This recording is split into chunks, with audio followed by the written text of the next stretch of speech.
Gloire à Joshua. Et donc aujourd'hui, nous allons nous appuyer sur le texte de Jean 14, le verset 6, pour notre prédication. Amen. Tu peux lire. Jean 14, verset 6. Je lis la parole. Jésus lui dit, je suis le chemin, la vérité et la vie. Nul ne vient au Père que par moi. Amen. Amen. Alléluia. Yeshua. Amen. Yoshua, il lui dit, je suis le chemin. Quelqu'un dit avec moi, je suis le chemin. Je suis le chemin. La vérité. La vérité. Et la vie. Et la vie. Nul ne vient au Père. Nul ne vient au Père. Que par moi. Que par moi. Cette parole s'acclame. Amen.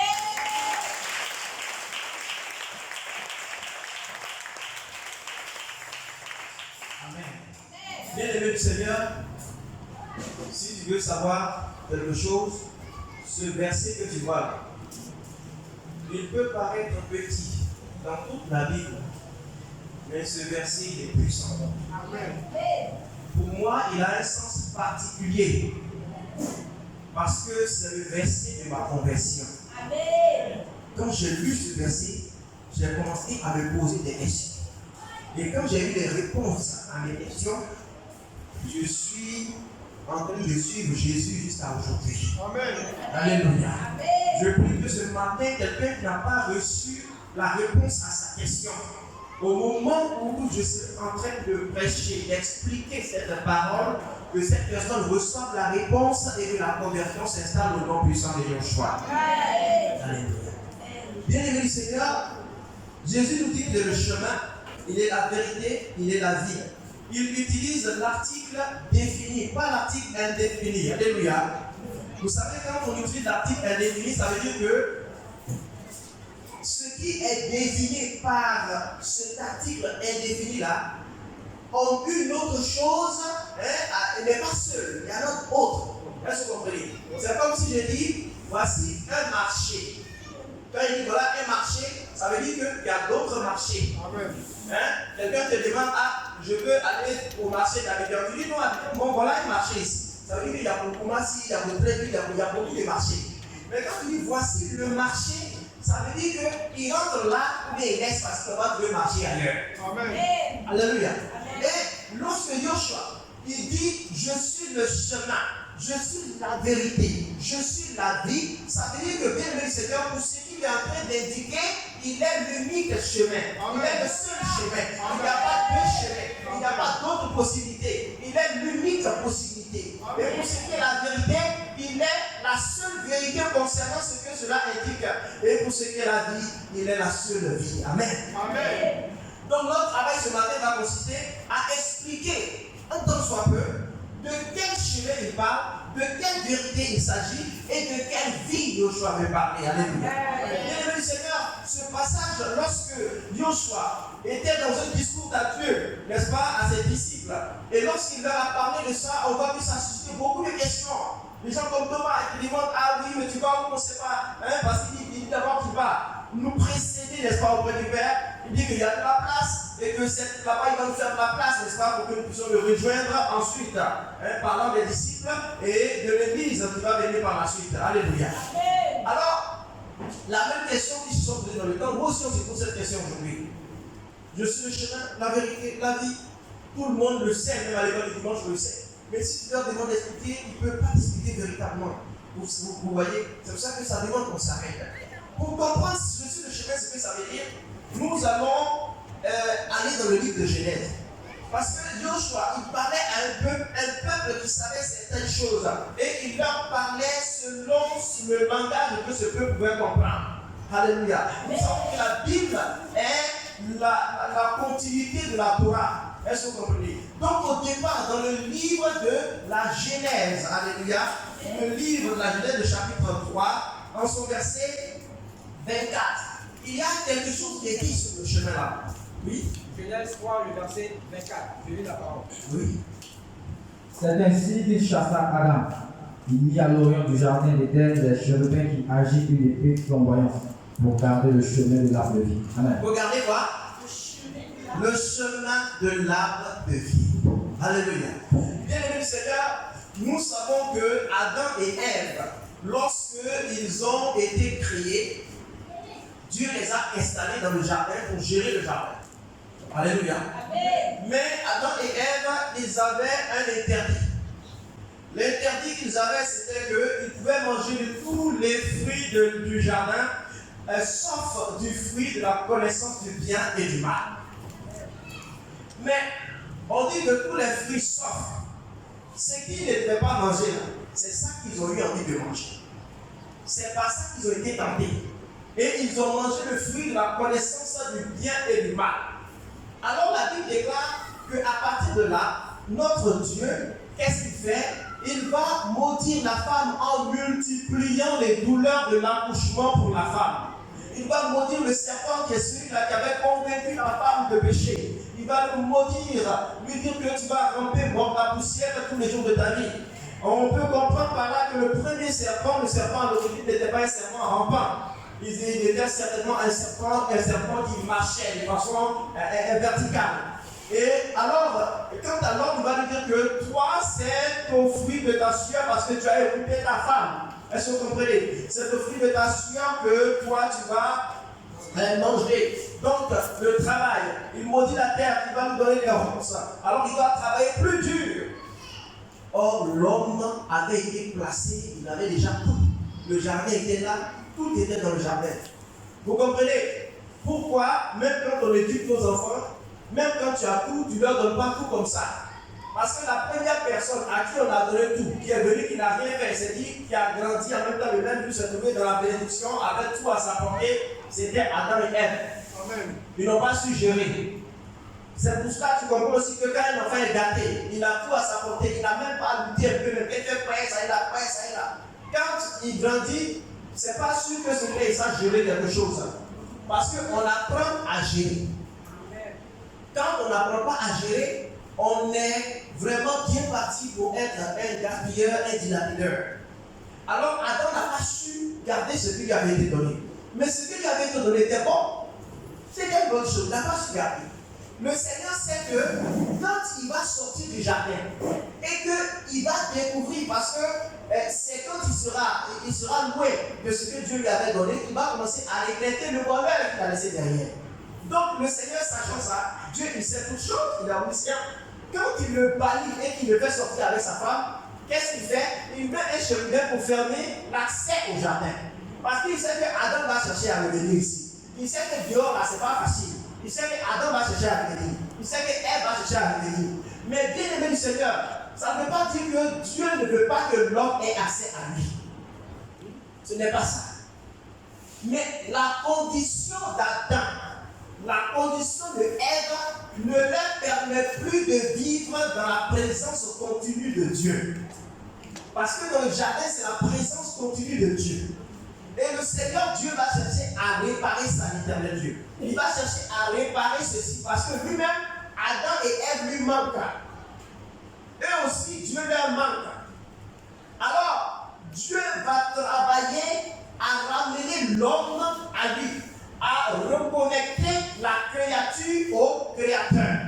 Et au moment où il décide d'accomplir, de finaliser ce travail, il vient lui-même sous la forme de chair, la parole faite chair.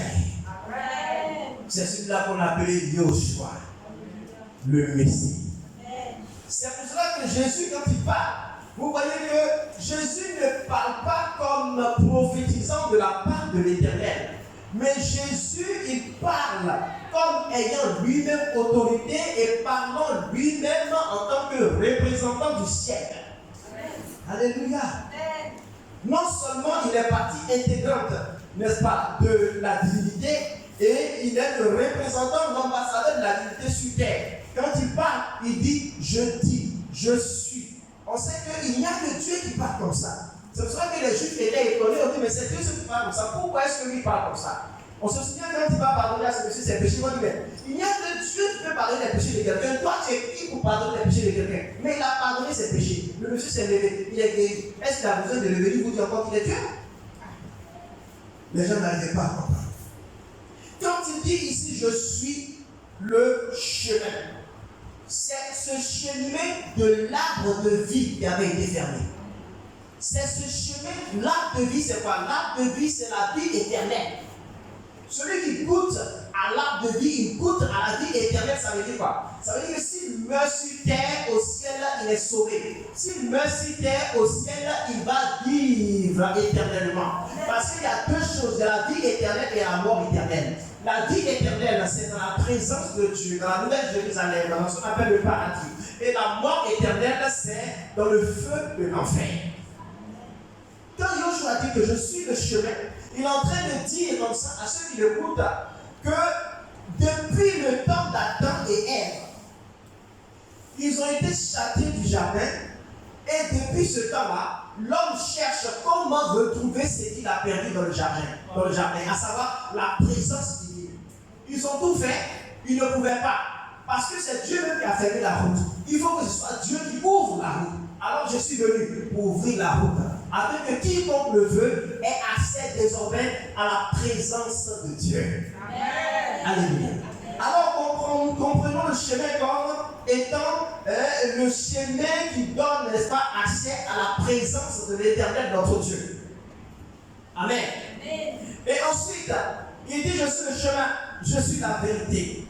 Bien-aimé Seigneur, lorsque l'homme est perdu, il est sorti du jardin, il est perdu, l'homme va se renseigner, l'homme va tâtonner pour avoir la vérité sur le chemin. Où est-ce que ce chemin est situé? Vous savez, lorsque tu te mets à étudier le livre de la Genèse et que on te dit, oui, que le jardin, devant le jardin, il y a un chérubin, je vous assure que tu es tenté à explorer toute la carte du monde pour voir, est-ce qu'il n'y a pas un pays où ils ont dit un chérubin quelque part? Vous comprenez, non? C'est quelque chose de spirituel. Mais tu es tenté, tu te poses la question, ce jardin d'Éden là, il est où? De fois que les pasteurs nous demandent, on dit, il est où sur la terre le jardin d'Éden? Est-ce que vous comprenez? La présence du chemin, c'est que Dieu a caché. La présence du chemin, il y avait des flamboyants pour empêcher l'accès. Ça veut dire que Dieu a caché. Il a caché, l'homme ne peut même pas voir.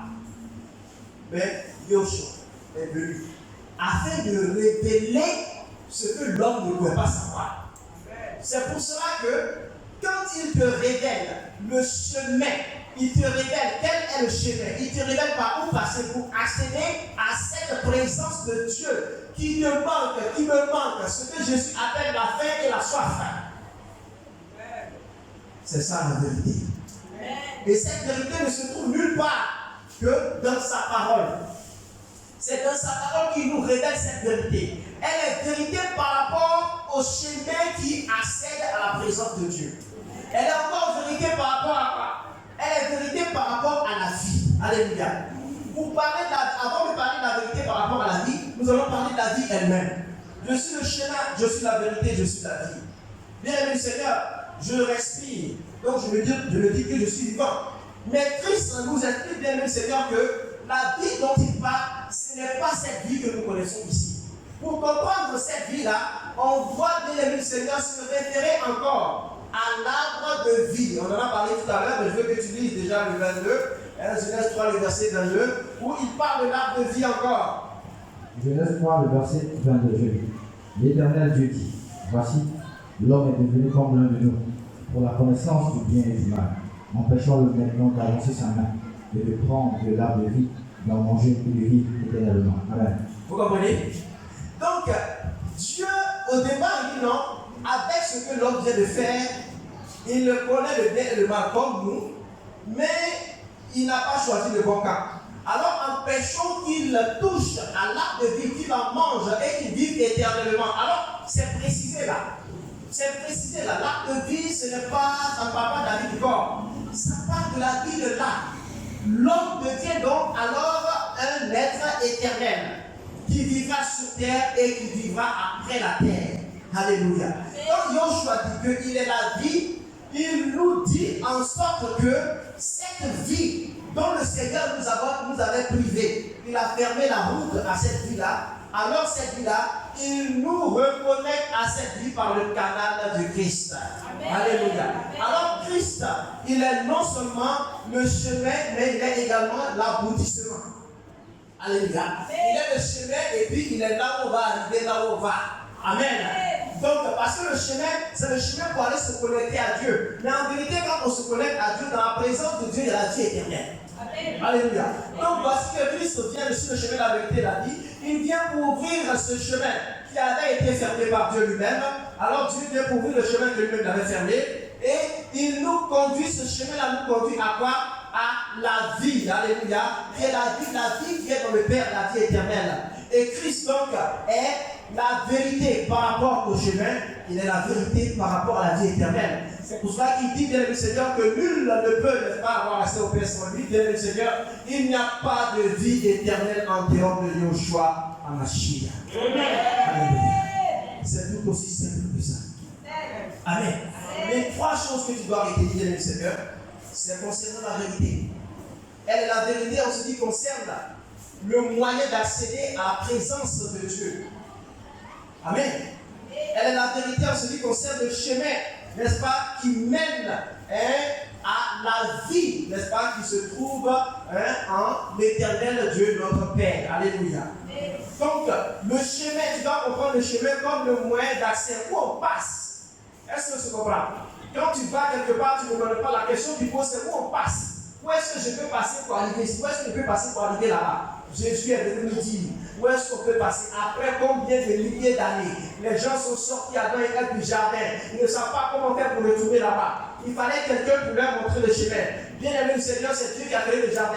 C'est Dieu qui a placé Adam et Ève dans le jardin. C'est Dieu qui les a chassés du jardin. C'est Dieu qui leur a fermé l'accès au jardin. Si Dieu ne leur ouvre pas l'accès au jardin, il ne peut pas. Parce que la Bible est claire. Il est le Dieu qui ferme, les personnes ne peuvent ouvrir. Il est le Dieu qui ouvre, les personnes ne peuvent fermer.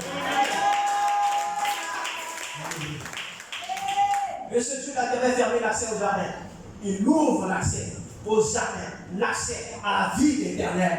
Alléluia. Bien aimé Seigneur, tu dois comprendre que cette vie n'est autre, aucune autre vie que la vie éternelle qui est dans le sein du Père céleste, notre Père. Amen. Gloire à Dieu soit. Est-ce que vous êtes debout? Que le Seigneur vous bénisse.